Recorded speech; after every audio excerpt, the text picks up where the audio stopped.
tu seras un grand prédicateur de l'évangile de Jésus-Christ. Ok. Hébreux chapitre 6 du verset 4 au verset 6. Car il est impossible que ceux qui ont été une fois éclairés comme moi, qui ont goûté le don céleste comme moi, qui ont eu part au Saint-Esprit comme moi, qui ont goûté la bonne parole de Dieu comme moi, et les puissances du siècle à venir, et qui sont tombés comme moi, soient encore renouvelés et amenés à la repentance.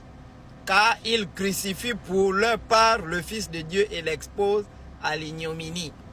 Donc tu comprends que ce que tu dis sont des bêtises. Je ne peux plus jamais être un prédicateur.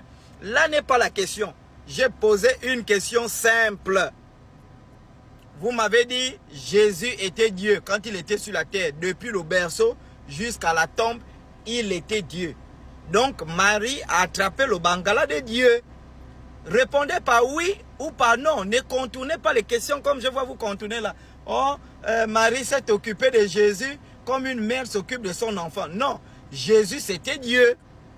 Dieu 100%, Dieu dans la chair humaine. Donc Marie a attrapé les couilles de Dieu. Marie a attrapé le bangala de Dieu. Marie a nettoyé le cul de Dieu. C'est ça, non?